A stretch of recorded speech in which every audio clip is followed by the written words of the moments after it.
What's up, everybody? Thank you so much for joining me on my channel. My name is Aya. My channel is A Very Good Life, and we focus on the initiation process for those of us who have experienced trauma so that we can alchemize the energy and turn it into something that of glory and of strength and beauty and life and anew. You know, alchemy changes something from one form to another. So you might start off in pain and suffering, and then go from suffering to bliss. That's the idea. So I'm sitting here coloring in some of my oracle cards that I'm making, and I decided to go ahead and attempt to finish the Mars series that I started a little while ago. And we're at Mars in the fifth house, which is a multifaceted. I wanna put my camera over here because, like I said, I'm coloring, and I kind of want to keep coloring.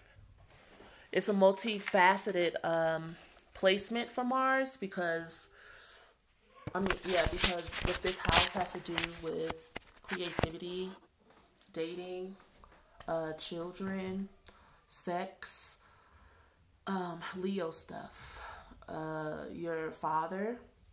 And so Mars can either be auspicious here or inauspicious, good luck or bad luck. It could be, you could, for instance, so the other videos I started off dating a woman with Mars in the 12th house because Mars energy is, before I get into the actual general description of Mars, and I keep seeing questions in each Mars video asking about different combinations and aspects. So when I'm speaking on this particular aspect of Mars in the fifth house, I'm only speaking on that. I'm not speaking on Mars in the fifth house with Virgo, or Mars trine Uranus. I'm not doing those types of combinations. So if you wanted to cross-reference, say you have Mars and Leo in the seventh house, then you would kind of combine those two and get more of the meat that you're looking for from the reading. All right, so dating a woman, and I'm coloring in a woman, a Gerby, dating a woman with Mars in the fifth house. She's sexual. She likes a man who is showy. She likes a man who likes romance. She wants to be romanced. She wants to be swept off of her feet. She wants her fairy tale when it comes to dating. And I said she's sexual because the fifth house has to do with like how we like to get down sexually. And with this aspect, the person, she would like a man to put out all the stops. Like, if you ask her to be your woman, then you should make it an event, something to remember. And the sex will be an event, something to remember. Maybe a bit of I want to say acrobatics, but it's really more like putting the spotlight on her and letting her shine. But she likes a man that is kind of flashy, like he looks like a star, maybe a celebrity, carries himself with a lot of charisma and maybe is flashy. Now, people with these types of aspects, like Leo energy type people, never admit to these things because it's I don't know, it's kind of looked down upon, I guess, to want that type of flash. Like when I'm working with people who have maybe a Leo ascendant or something, I tell them I see that they would love to be an actress or be in a spotlight. But I also know that they have a hard time admitting it, because a lot of times, for some reason in our society, especially with women, we're not allowed to want the spotlight. You have to pretend like you're modest or reserved, like even if you're not. So if you have this and you're a woman and you're watching this, don't be ashamed of it. Like, you like what you like, you're attracted to what you're attracted to. Go for yours. Have fun. That's just how you have fun.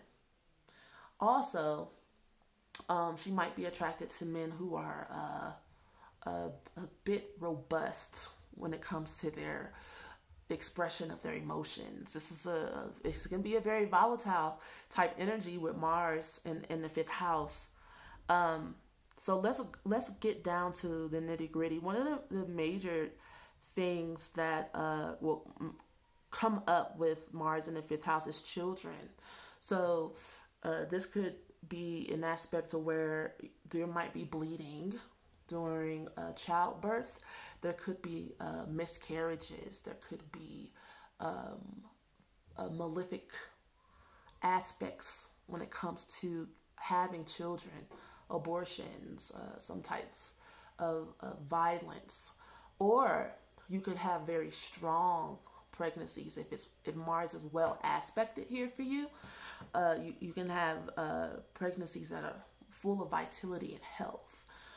You can have a male child who is rebellious and disobedient, or you can have a child that is athletic and strong and powerful and maybe even muscular.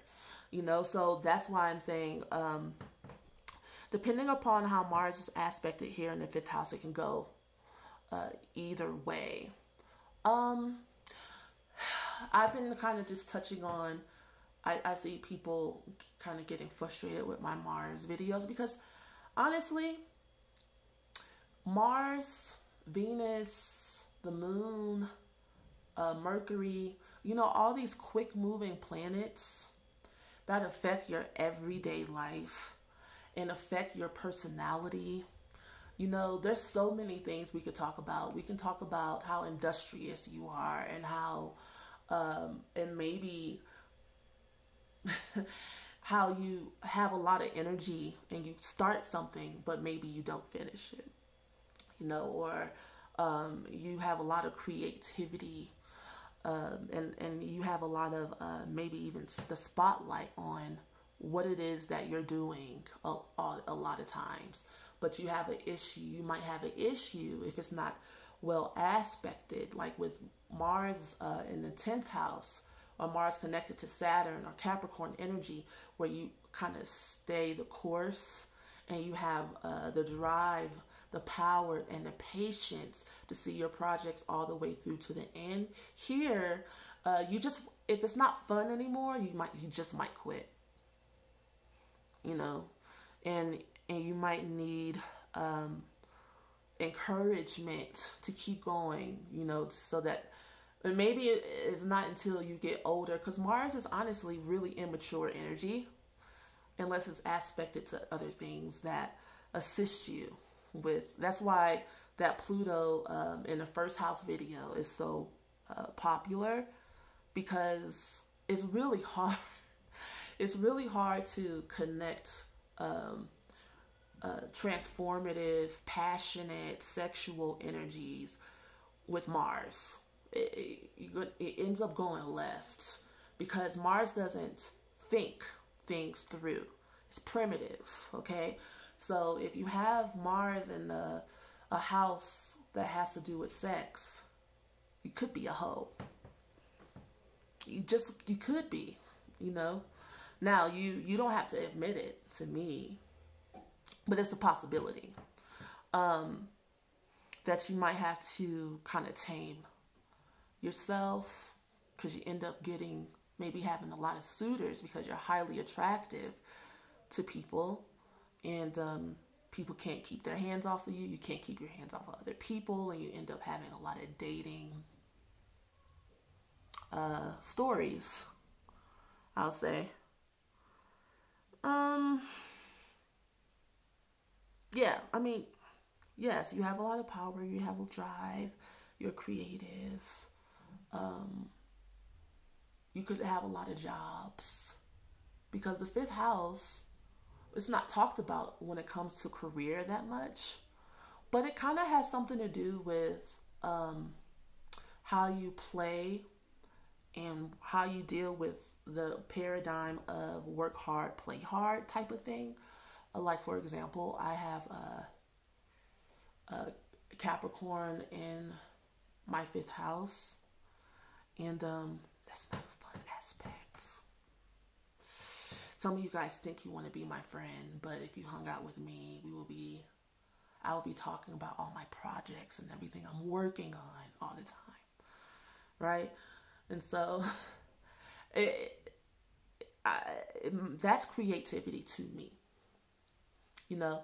So maybe being creative here for someone with Mars in this aspect would be being athletic, doing something with your body, you know?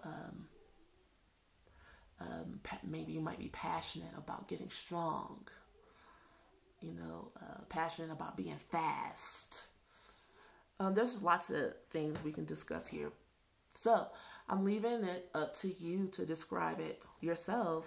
Whatever I leave out is not because I don't know or because I'm trying to offend anyone. It's simply because it's really up to the with these aspects, types of aspects, it's up to the interpretation of what Mars is connected to.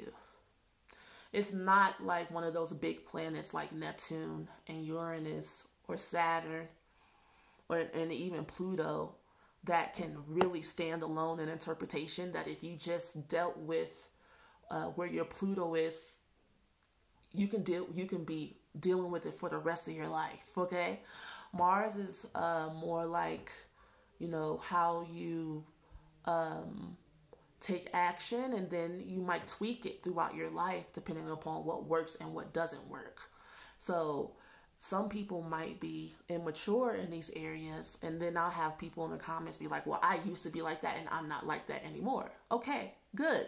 I'm glad you learned your lessons. That's part of growing up. You know, eventually Aries energy, as much as it wants to be the baby and wants to get a pass for not knowing better, eventually it has to take responsibility and grow up, you know, and move into respect and values and communication if it wants to be respected back, or if it wants to be taken seriously, or if you want a relationship, then you can't be a hoe. You know what I'm saying? It's like certain things you just eventually you go,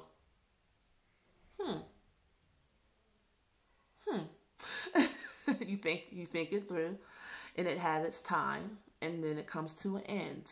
So feel free to write your interpretations for your personal life and your different combinations and your squares and your trines in the description.